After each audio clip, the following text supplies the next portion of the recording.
Dans cette vidéo, nous allons voir ensemble l'utilisation du module foncier de l'Imitatype. Donc, pour réaliser ce dossier foncier en accéléré, on va partir d'un DWG existant.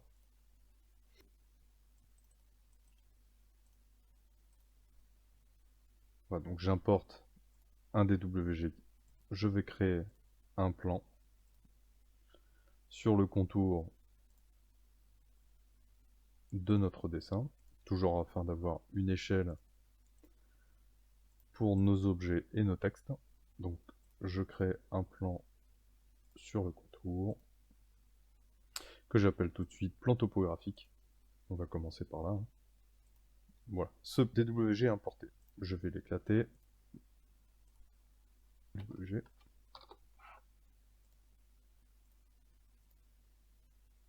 Afin de pouvoir travailler dessus. Avant c'était un bloc, maintenant donc c'est un DWG éclaté, donc il va être composé de lignes et de zones, voilà, à partir desquelles on va pouvoir travailler. Ce qu'on va faire dans un premier temps, c'est de convertir nos façades de bâtiments qui sont ici en façades de bâtiments limitaliques. Donc je vais utiliser une fonction ici qui s'appelle convertir. Avant de faire ça, je vais aller tracer une façade de bâtiment pour avoir un modèle. Donc je vais dans bâtiment clôture, tracer une façade de bâtiment à l'extérieur de mon plan, j'ai pas besoin qu'elle soit dans mon plan. Et je vais utiliser la fonction convertir élément. Donc convertir élément, je choisis comme modèle la façade que je viens de faire, et je choisis parmi les éléments de dessin d'XF tout ce qui est voilà, dans le calque bâti. J'ai 3 éléments ici dans mon calque bâti, très bien, je les convertis en façade de bâtiment. Donc traiter la sélection. Voilà, c'est fait. Je les ai convertis en façade de bâtiment.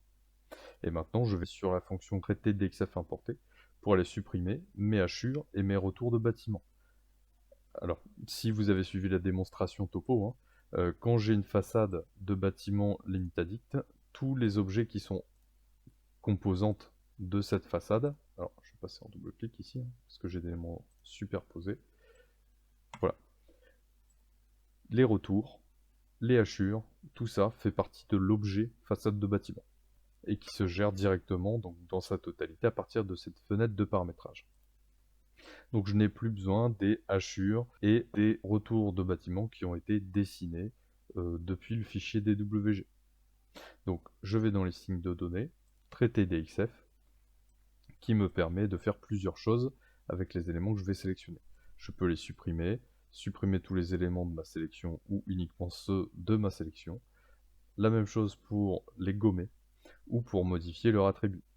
Je veux dire, alors le dessin ici ne me dérange pas par exemple, mais tout ce qui est dans mon calque, E, je ne veux pas que ça ait cette couleur-là, je veux que ça soit une couleur plus claire.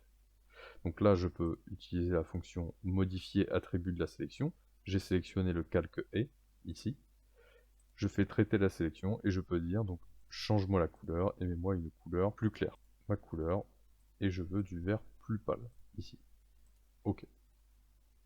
Voilà, donc je peux ici modifier les attributs de ma sélection. Je peux donc également supprimer des éléments de ma sélection. Je vais sélectionner 2 calques en même temps, le calque de mes hachures et le calque de mes deux retours. Donc je vais cliquer sur calque, je sélectionne ces 2 éléments. OK. J'ai 8 éléments sélectionnés, je vais les supprimer et je me retrouve bien avec des façades, uniquement des façades limitées. Alors pourquoi j'ai transformé ces façades? Alors qu'on les fait déjà, là on vient de le faire pour 3 façades, qu'on le fasse pour 3 façades ou pour 40 façades, ce sera la même rapidité. Donc l'intérêt c'est pour les gros fichiers ici. Donc là je vais aller joindre ces 2 façades-ci. Voilà. Ça me permet d'aller plus vite dans le traitement de mes objets par la suite. Je vais passer ça à 3 mètres et aller le répercuter sur mon dessin. Voilà. Je vais aller supprimer le modèle qui m'a servi tout à l'heure, j'en ai plus besoin. Je vais convertir, j'ai récupéré que des blocs, ici, donc j'ai uniquement l'altitude, et ici un bloc qui va symboliser la position de mon point. Je vais convertir ça en point topo avec un outil qui s'appelle text2d.3d ici. Je prends mon bloc, un rayon de recherche autour de ce bloc, et je sélectionne le calque des éléments qui sont des textes d'altitude. Donc là, tous les éléments sont sélectionnés. OK. Et donc, j'ai converti ces textes d'altitude avec ces blocs en point topo. L'intérêt d'avoir fait des points topo, c'est qu'après, donc je peux identifier ces points pour faire passer des polygons 3D par ces points, ou si je dois réaliser par exemple un modèle numérique de terrain, j'aurai aucun problème à le faire parce que ce seront tous ces points des points limitatifs.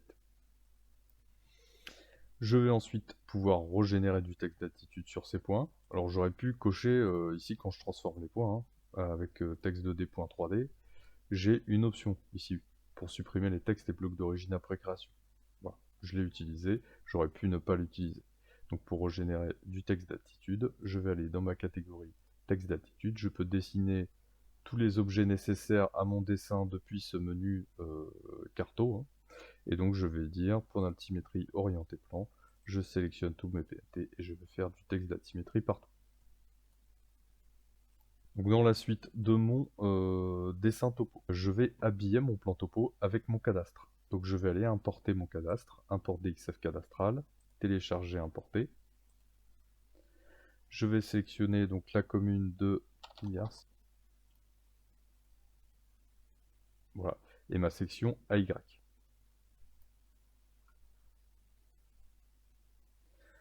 Donc le logiciel ici importe le DXF, le décompose et trie tous les éléments de ce DXF dans la base de données. Il récupère également donc les informations contenues dans ce DXF et les associe aux composants. Voilà, mon cadastre est importé. Je vais maintenant tout de suite aller importer donc les propriétaires sur la zone dans laquelle je vais travailler. Donc ici, import SPDC. En digitalisant une clôture, je tire une clôture autour de la parcelle qui va faire objet de mon bornage et j'importe donc les propriétaires. Ok, mes propriétaires sont importés.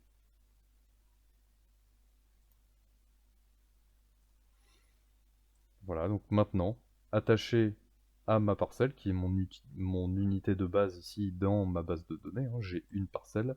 Cette parcelle contient un ensemble d'informations, donc dont les informations surface cadastrale, surface graphique, section, lieu-dit, etc. À cette parcelle est attaché le périmètre, est attaché également, donc maintenant, vu que j'ai importé les propriétaires, un compte de propriété. Un compte de propriété qui est lui composé de personnes physiques et ou morales, qui constitue donc un compte de propriété. Chaque personne, bien sûr, est éditable. Les informations peuvent être modifiées. Nous pouvons rajouter des personnes à la main si besoin, et leur statut peut être précisé. Il est possible aussi de renseigner des titres de propriété. Donc là, je vais cliquer sur titre de propriété, ajouter un titre de propriété qui concerne cette parcelle-ci, et donc choisir un nom de notaire, une ville, nature de l'acte, par exemple une vente, la date de l'acte. Les personnes qui sont concernées, je les sélectionne. Donc s'il y a plusieurs personnes dans un compte de propriété, il peut y avoir qu'une seule personne concernée par l'acte, ou les deux personnes, et je peux ajouter autant d'actes de propriété que je veux sur un compte de propriété en particulier. Alors les paramètres d'affichage sont également complètement paramétrables. Tout cela est libre. J'ai importé mon propriétaire, je vais déplacer ma voirie. Alors ici on arrive dans une fenêtre qui s'appelle le gestionnaire de voirie, qui permet de gérer les voiries, gérer l'affichage de ces voiries, par exemple avoir un affichage différent en fonction du statut juridique de cette voirie, donc domaine public, routier, communal, etc. Je peux renseigner des voiries cadastrées ou non cadastrées, énormément de choses qui sont disponibles depuis ce module voirie. Ce que je vais faire maintenant, c'est que je vais découper mon cadastre. Je n'ai pas besoin de la totalité du cadastre. Ici, ça surcharge ma base de données et ça surcharge un peu mon affichage. Je vais découper le cadastre. Alors, je ne vais pas seulement découper le cadastre, je vais faire en sorte que le cadastre se découpe, mais que tous les textes de parcelles qui m'intéressent, par exemple à Y80, ou ici à Y593, qui est un texte qui n'est pas dans mon plan alors que je veux le voir apparaître, je veux que tous ces textes reviennent à l'intérieur de mon plan. Donc je vais utiliser l'outil qui s'appelle masque de visibilité et je vais créer un masque et repositionner les parcelles en automatique. Donc là, je prends le contour du plan courant, il va aller me découper donc le cadastre, prendre tous les textes qui sont à l'extérieur donc de de la zone de mon plan et venir le mettre à l'intérieur. Vous voyez ici, j'ai vraiment un tout petit triangle, donc ce texte-ci est affiché avec une flèche. Voilà. Alors, celui-là, bon, je ne suis pas forcément obligé de l'afficher, hein, donc je vais juste aller le gommer. Donc là, je vais dans le menu d'affichage et je vais gommer ce texte de parcelle. Je n'en ai pas besoin. Alors pareil, hein, ces deux textes qui sont là, je n'en ai pas besoin non plus. Je vais les gommer également. Une autre chose que je peux faire pour nettoyer mon affichage cadastral, c'est de supprimer les bâtiments qui sont chevauchés avec du bâti levé. Donc je vais aller dans Bâtiments et supprimer automatiquement les bâtiments chevauchés avec du levé. Le logiciel le reconnaît automatiquement et va me les supprimer. Ensuite, je peux faire en sorte que mon affichage cadastral corresponde à la réalité. Ici, on voyait bien que l'affichage cadastral, avant que je supprime les bâtiments, correspondait au tracé des bâtiments. Donc je vais utiliser une fonction qui s'appelle adapter cadastre. En suivant un objet linéaire, je mets une tolérance de fusion ici par exemple à 1 mètre et je vais adapter mon cadastre sur une ligne identifiée. Je sélectionne ici par exemple ma façade de bâtiment pour que ça vienne s'adapter correctement dessus. Il me met en surbrillance les parcelles cadastrales à venir adapter et il va donc venir adapter le cadastre sur cette façade de bâtiment. Donc il le fait au mieux en fonction de la tolérance que je lui ai indiquée. Ici, il doit y avoir plus d'1 mètre entre l'angle de mon bâtiment et ce point-ci. Ce qui fait que ce point-ci n'est pas venu s'adapter. Alors après, il y a toujours des solutions pour venir adapter ça. Je viens, je le positionne à proximité et je relance une adaptation cadastrale. Alors pourquoi j'en relance une? Parce que l'adaptation va à la fois donc venir caler le cadastre sur un élément existant, un élément qu'on va définir nous. L'adaptation va également supprimer les doublons. Si ces deux points avaient été chevauchés, ces deux points un de ces deux points aurait été supprimé pour éviter les doublons. Donc, ça rend la ligne bien propre. Mon plan topo est quasiment fini. Je vais mettre un cartouche sur ce plan. Donc, je vais créer un cartouche. Je vais prendre le... Voilà. Par exemple, le limite addict à 0 extérieur. Ce système va bien sûr récupérer des informations de la base de données, c'est-à-dire la mention du département de la commune, le nom de mon plan, je l'ai appelé plan topographique, la section, le lieu-dit, bien sûr l'échelle de notre plan, voilà, un ensemble d'informations qui sont renseignées dans la base de données, pour nous éviter de taper des informations qui sont déjà existantes, et la projection notamment. Donc ça permet également de sécuriser la donnée. L'échelle, je ne peux pas me tromper en la saisissant, comme c'est automatique. Le système de projection est renseigné automatiquement, je ne peux pas me tromper en le renseignant également. Mon cartouche est fait, mon plan topo est réalisé. Alors celui-là, je vais juste le déplacer ici. Et donc je vais pouvoir passer à mon plan de bornage. Avant de passer à mon plan de bornage, je vais légèrement modifier l'affichage en effaçant mes points topographiques. Donc points topo rayonnés, je les efface. Mon plan topo est finalisé. Je vais utiliser ce qu'on appelle un domaine de plan. C'est-à-dire que je vais attacher l'ensemble des éléments qui sont affichés maintenant à l'écran à mon plan topographique. Cet outil, le domaine de plan, va me permettre de créer un nombre n de plans dans ma base de données 19079. Donc je vais superposer tous mes plans et je vais à chaque plan avoir un affichage différent parce que les éléments qui vont être attachés à mon domaine seront différents. Je vais prendre mon plan topographique, le dupliquer afin de créer, donc vous voyez je le superpose, hein, je prends les mêmes dimensions, le même cartouche, je vais simplement le nommer plan de bornage. Je vais tout de suite aller effacer mes textes d'altitude et aller tracer ma limite de bornage.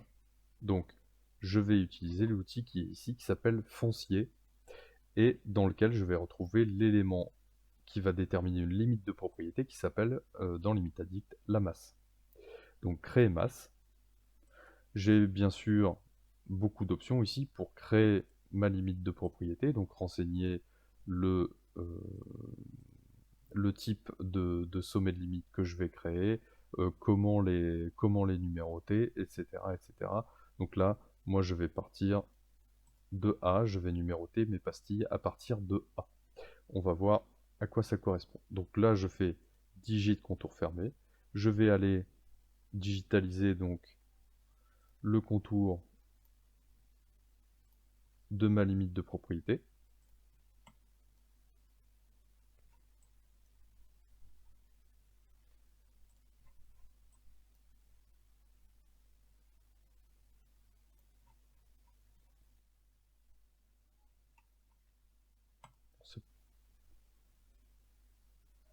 Donc ma limite de propriété est définie. J'ai ma masse qui est créée. Donc, ma masse ici, je vais tout de suite l'appeler périmètre de bornage. Par exemple. Voilà. Alors je peux bien sûr à chaque fois personnaliser, hein, mettre un cercle, cercler le texte, hein, afficher un fond blanc en dessous de ce texte pour qu'il passe au-dessus des différentes informations. Je peux bien sûr changer la couleur, je peux faire ce que je veux, et je peux notamment ici utiliser la gomme pour masquer mon texte de l'eau et de surface. Donc j'ai créé un périmètre de bornage. J'ai utilisé une option d'affichage qui s'appelle le segment séparé, qui va me permettre de renseigner une nature juridique à chaque segment de ma limite de propriété. Donc là, je vais dire par exemple que j'ai du domaine public, ici et ici. OK. Ensuite, je vais avoir une limite, je vais avoir un bornage sur cette limite-là. Et je vais avoir une limite connue, ici, sur ces deux segments. Donc je vais pouvoir avoir un aspect graphique différent en fonction du type de limite.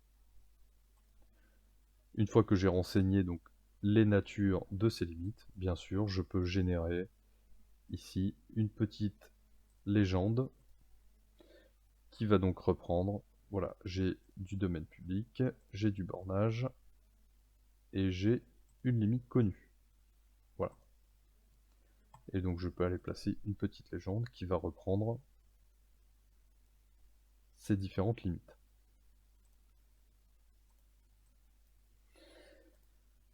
Comme information, dans la base de données, je peux également, donc c'est impératif de le faire hein, pour ensuite l'automatisation du processus, aller renseigner mes natures de limites.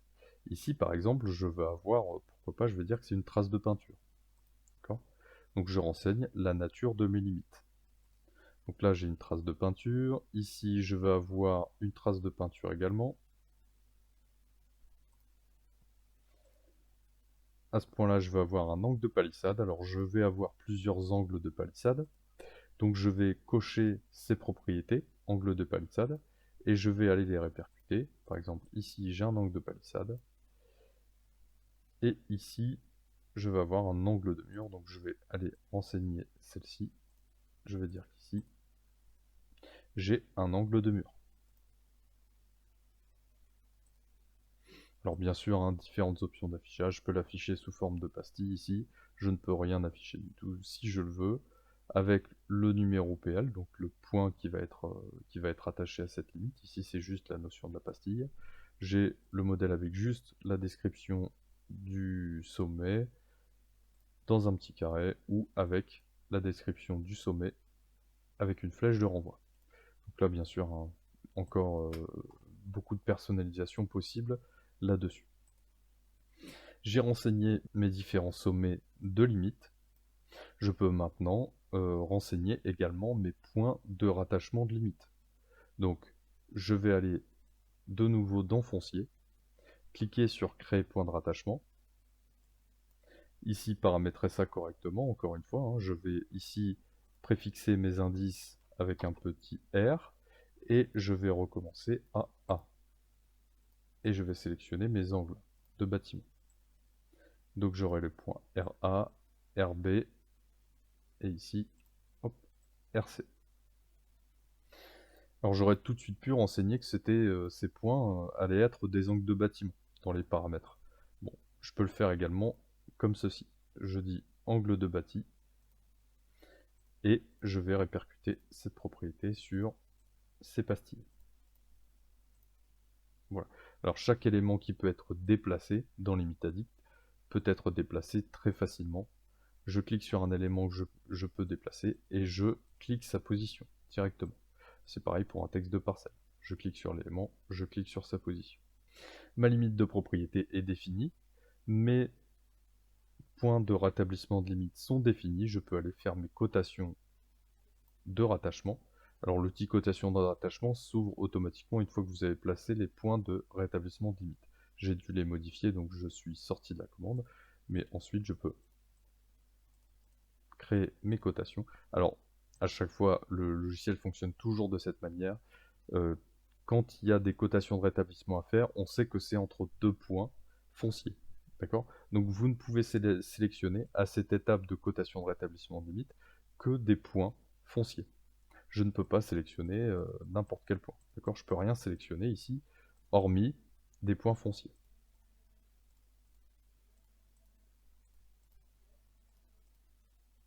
Voilà. Je fais mes cotations de rétablissement de limite. Alors je peux insérer des archives avec l'utilitaire d'archive. Donc, archive, je vais rajouter une nouvelle archive, je vais dire j'ai un plan de bornage, tel numéro de dossier qui concerne ma parcelle AY834 et ma parcelle AY833, qui détermine la position de ces sommets, ok, qui date du 14 février 1992, j'ai tel type de format de date, qui a été dressé par tel cabinet. Je vais ensuite donc lier un élément graphique à cette archive. Donc là, ce que je vais faire, c'est que je vais aller importer une archive en PDF. Donc ici, menu image plan, importer un PDF. Je vais aller chercher mon plan d'archive. OK. Il me demande la résolution d'import. Je lui donne du 300 dpi par défaut, ce sera très bien.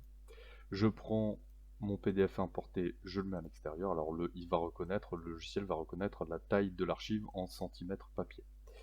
Cette archive, je vais ensuite pouvoir, donc directement dans la fenêtre d'import et de traitement du PDF, pouvoir venir la caler en utilisant un outil de calage qui s'appelle une mise à l'échelle sur 2 points. Donc je vais donner 2 points de départ, puis 2 points d'arrivée. Donc je vais digitaliser mes 2 points de départ, donc un point ici et un point ici.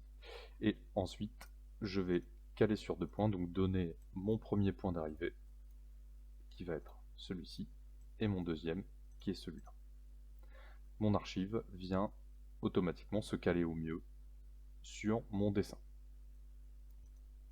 Ensuite, je retourne dans le module d'archive et je vais lier mon plan d'archive graphiquement là, créer, modifier, sélection. Je vais lier mon PDF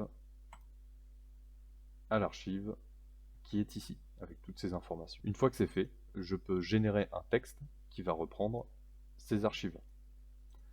Là, je peux générer un texte, origine de limite, qui me dit les points A et D et E, c'est une limite issue du plan de bornage dressé telle date par tel cabinet qui a telle référence. Donc je peux rentrer autant d'archives que nécessaire dans une base de données. Ce qui est important, c'est de renseigner bien ces informations-là, pour que ensuite ces informations soient présentes dans la base et puissent être reprises par la suite dans tout ce qui va être génération automatique de documents, notamment ici PV de bornage. Une fois que cet élément graphique est lié en tant qu'archive dans la base de données, dans mon menu d'affichage et dans la catégorie foncier, j'ai maintenant une catégorie qui s'est libérée qui s'appelle archive composant ligne. Et je peux tracer ou effacer ce document d'archive. J'ai rentré mon archive, je l'ai lié à ces points-ci. Je vais ensuite placer des signes d'appartenance. Donc je retourne dans la catégorie foncier, je vais cliquer sur signe d'appartenance. Je vais rajouter un signe d'appartenance. Je vais dire que entre le sommet B et le sommet C qui sont ici, j'ai un mur qui est privatif à la parcelle AY82. Et je projette mon symbole de mur privatif. Voilà, donc ensuite, bon, je peux continuer, hein, je peux mettre entre mes points A et E, voilà, une palissade qui va être privative à la parcelle AY833 et mettre mon symbole ici.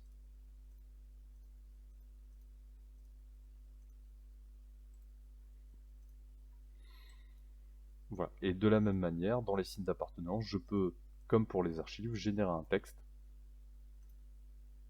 qui va me reprendre la description des limites. Le long de ces points-là, j'ai tel élément de limite qui correspond à telle parcelle.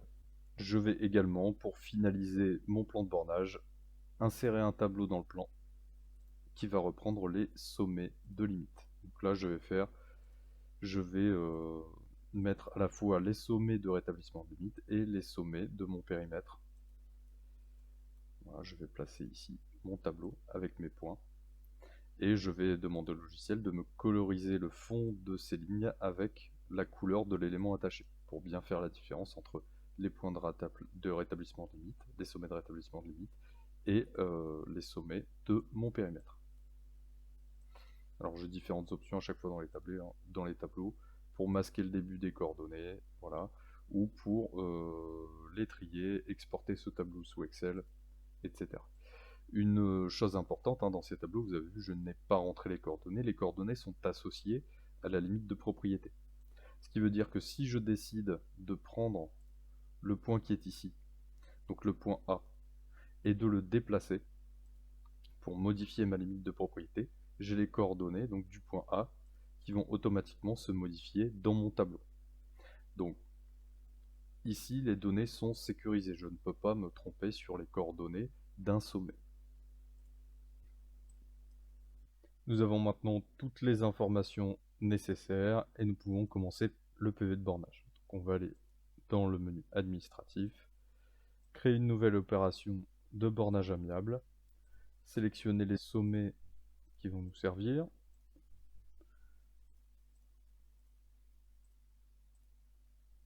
Voilà, date de levée préalable.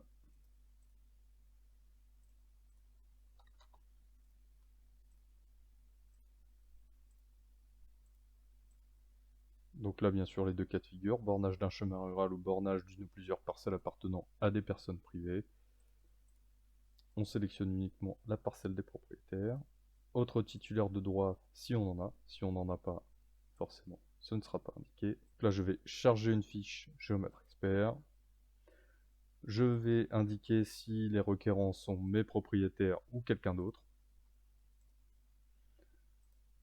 Reprendre ma liste de demandeurs, la liste de riverains, donc là je vais aller sélectionner la parcelle des riverains. Parcelle des demandeurs, je la récupère, la parcelle des riverains également, l'information est dans la base de données. Date de rendez-vous de bornage, c'est-à-dire que rendez-vous de bornage c'est dans un mois, à 14 h, date de convocation, la date du jour, mode de convocation. Voilà. Alors à chaque fois, chaque liste déroulante est éditable pour pouvoir la personnaliser. Ici, la liste des personnes, donc là, non renseignées. Je vais avoir un tableau vide dans lequel je vais pouvoir cocher les cases correspondantes, ou je peux directement mettre, si j'ai la notion, par exemple, qui va représenter cette personne. Ensuite, donc là, titre de propriété, si je n'ai rien pour les documents présentés par les parties, je peux sauvegarder du texte et insérer du texte dans ces parties-ci, avec des textes préenregistrés. Je peux sauvegarder du texte dans un fichier ou charger un fichier que j'aurais déjà fait. Les signes de possession, je vais aller les récupérer, donc uniquement celui qui m'intéresse. Les dires des parties, pareil, un texte qui peut être préenregistré. Également un même type de texte pour l'analyse expertale, un texte qui peut être préenregistré. Je peux masquer ou non le début des coordonnées CC dans mon PV. Ordre de numérotation des sommets alphabétiques ou linéaires. Définition des limites de propriété. Donc là, les repères nouveaux. Je vais dire que j'ai 2 repères nouveaux, que je n'ai pas de repères anciens. D'accord ? Nature des limites à appartenance. Je récupère. J'ai mon mur privatif. OK. Gestion des points de rétablissement. Il me demande les codes de rétablissement de limite. Là, je vais sélectionner toutes mes cotes de rétablissement de limite. point permettant le rétablissement de limite, je vais sélectionner mes 3 points ici. Ensuite, mesure permettant le rétablissement de limite, hein, ça c'est la mesure à faire apparaître ici, le segment qui sera défini dans mon procès verbal.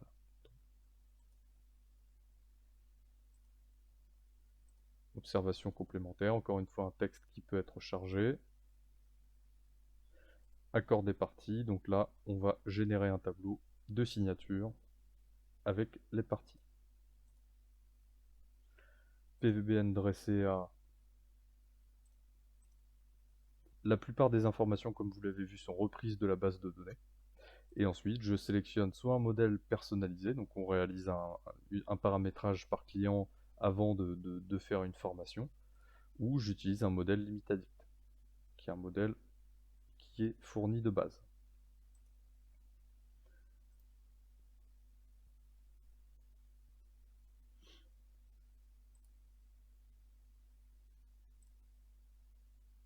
Donc voici mon PV.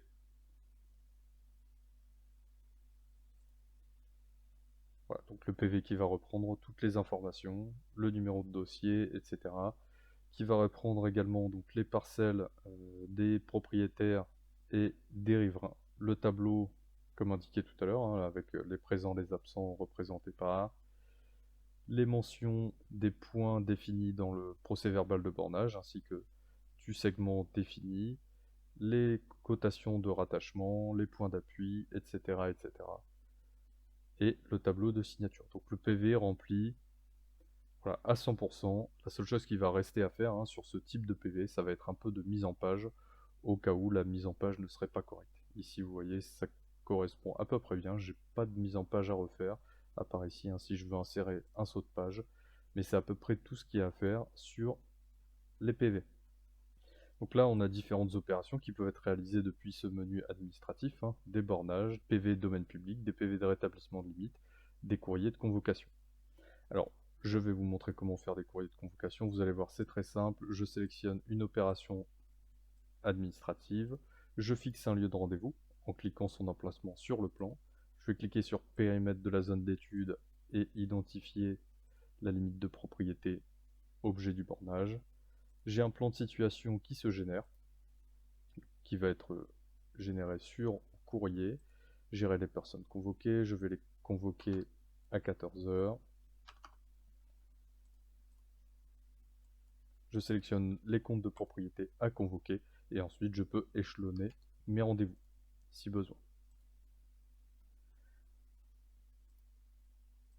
Je vais ensuite rentrer le nom du géomètre expert et sélectionner une signature, prendre un courrier de convocation et générer mes courriers.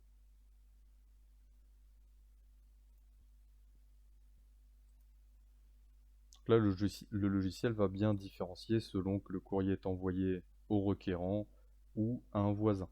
Nous sommes chargés par Madame X de procéder au bornage de sa propriété. Et le courrier pour les propriétaires, vous nous avez chargé de procéder au bornage de votre propriété. Pour finir sur cette opération de bornage amiable, une fois qu'elle est réalisée, je peux créer, éditer des procès-verbales de carence ou générer des feuilles de présence. Alors, générer des feuilles de présence, ça va être une feuille de présence que vous amenez sur le terrain hein, et qui va vous permettre de faire signer les gens convoqués à cette opération de bornage. Même s'ils ne souhaitent pas signer le PV de bornage, au moins, vous pouvez leur faire signer la feuille de présence.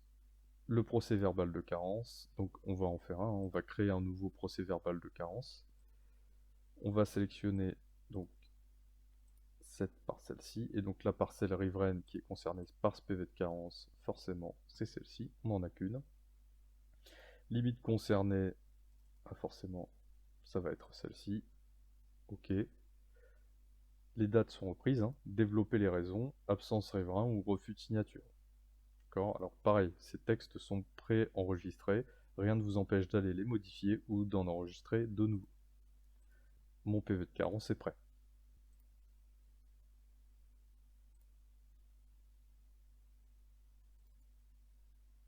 Voilà donc un modèle très classique de PV de carence.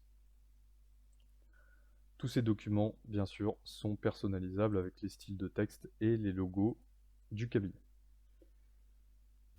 Alors avant de continuer, je vais aller finaliser donc ici mon plan de bornage. Donc je vais aller adapter ma limite cadastrale à ma limite de propriété. Donc là je vais mettre une tolérance de 1 mètre. Lancer l'adaptation donc là sur une ou plusieurs limites de propriété. Je vais sélectionner ma limite de propriété. Et donc ma parcelle cadastrale va venir se bouger automatiquement sur ma limite de propriété et s'adapter correctement. Donc là elle est bien superposée à ma limite de propriété. Mon dessin ici est propre. Ensuite, je peux générer aussi un tableau de signature dans mon plan de bornage ici. Donc je vais aller générer un tableau de signature. Donc je vais dans le menu tableau, recueil de signature, opération de bornage ici. Voilà, je vais créer nom des comptes de propriété regroupés ou liste détaillée des personnes dans les comptes de propriété, par exemple. Et je vais positionner mon tableau. Là, je vais le mettre ici en bas. Je vais mettre 5 et 5 ici pour les largeurs de colonne. Voilà, pour que ce soit à peu près bon. Après, donc je peux ici voilà, masquer l'auteur ou pas pour afficher le géomètre, mettre ça sur 2 colonnes pour avoir un tableau de ce type-là. J'ai encore pas mal d'options d'affichage sur mon tableau. Une fois que mon tableau de signature est réalisé, mon plan de bornage est bon, cette fois-ci c'est correct. Donc je vais aller actualiser le domaine de plan pour figer mon plan de bornage avec l'affichage actuel. Donc je suis dans mon plan de bornage, je vais actualiser mon domaine de plan. OK, je vais dupliquer ce plan, copier son domaine. Voilà, et passer donc à mon plan de bornage, mais cette fois-ci pour le domaine public. Donc là, je vais, hop, plan de bornage DP, pourquoi pas.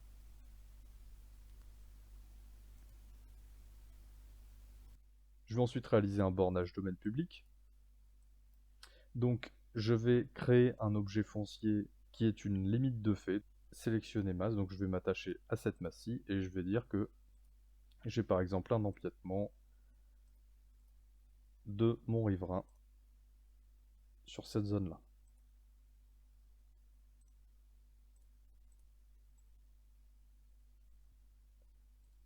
Je vais aller effacer ces cotations. Donc je vais dans la catégorie foncier, j'ai mes cotations de rattachement qui sont ici. Je vais les effacer et je vais aller en créer de nouvelles. Donc cotation, créer cotation de rattachement et je vais aller coter mes points. J'ai créé mes cotations, je peux donc aller dresser mon PV domaine public. Donc là je vais sélectionner mes pastilles objet de ce PV, très bien, suivi par toujours même type d'opération que pour le PVBN. Donc là, autre qu'une voie ou à caractère de voirie. Ici, ça va être à caractère de voirie. Je sélectionne ma rue de la Chapelle. Je sélectionne le propriétaire riverain concerné. Je charge mon géomètre expert à la requête de la commune de Lillers, voilà, ou à la requête des propriétaires de cette parcelle. Personne publique, je récupère les informations. Également ici, parcelle des riverains, j'ai déjà renseigné. Date de rendez-vous, horaire de rendez-vous 14 h également. Mode de convocation, courrier recommandé. Le nom du maire est repris, c'est une information qui est connue dans la base de données. Je vais dire qu'il est représenté par, hop, toujours le même Monsieur Durand.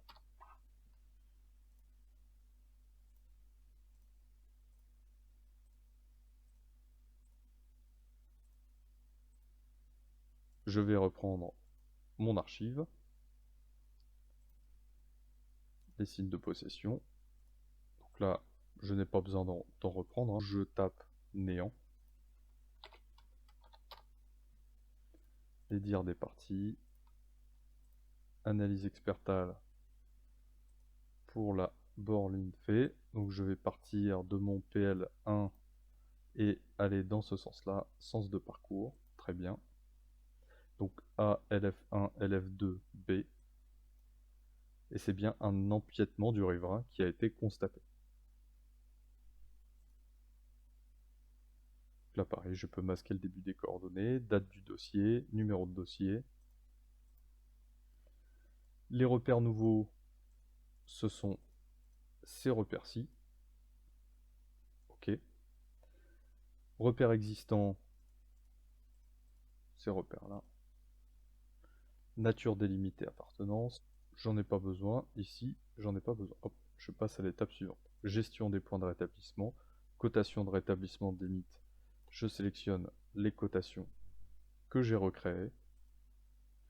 Point permettant le rétablissement des limites, eh bien ces deux points-là. OK. Et ensuite, mesure permettant le rétablissement des limites.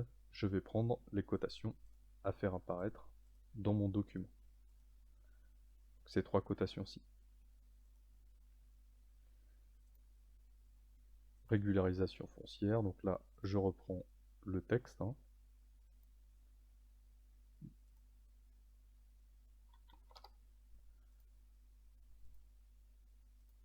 Si j'ai des observations complémentaires à faire, je peux toujours les rajouter soit ici en texte, soit les faire rajouter dans le document Word qui sera généré. Et donc ici, j'utilise le modèle classique pour exporter mon procès-verbal de domaine public.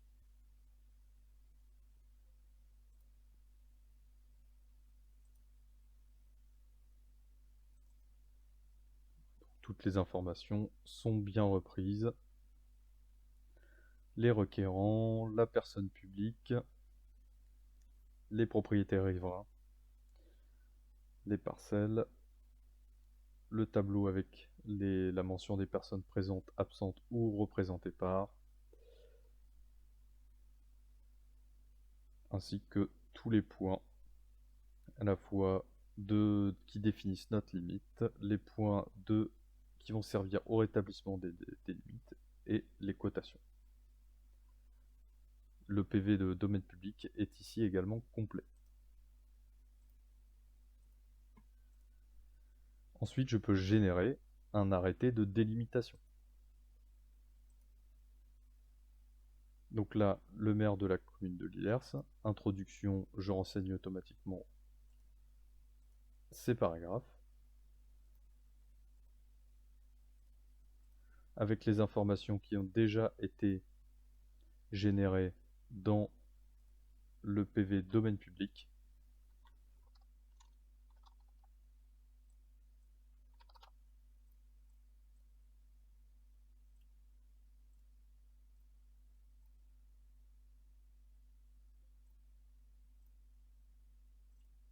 Et j'ai mon arrêté d'alignement qui est généré.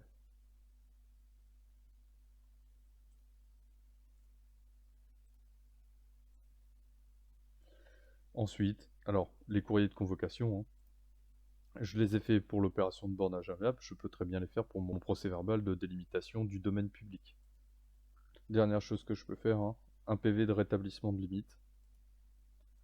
Créer une nouvelle opération de rétablissement de limite, donc là toujours idem, hein.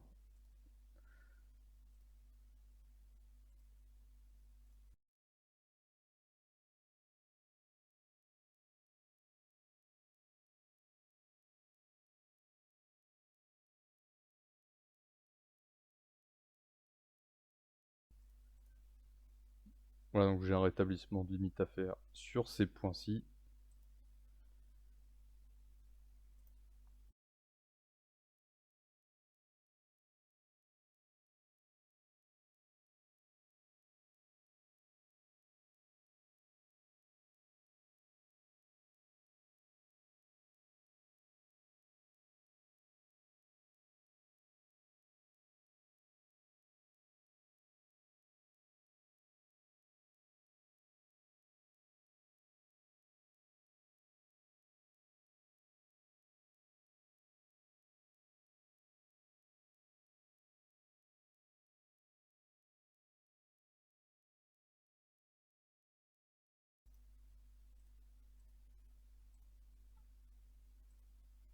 mon PV de rétablissement de limite est fini.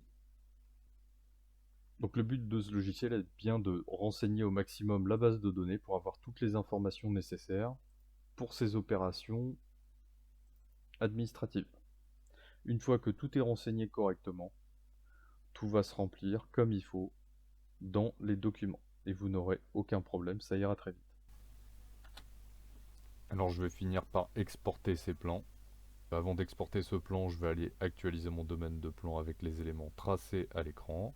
Je vais peut-être aller enlever mon tableau de signature. Donc là, je vais dans le menu d'affichage, je prends la grosse gomme, je sélectionne mon tableau de signature. Et donc, voilà, je vais réactualiser mon domaine de plan. Et donc, dans ma base de données, j'ai bien mes 3 plans, mon plan topographique, mon plan de bornage, voilà, et mon plan de bornage domaine public, à chaque fois avec chacun des éléments différents d'afficher dans chaque plan.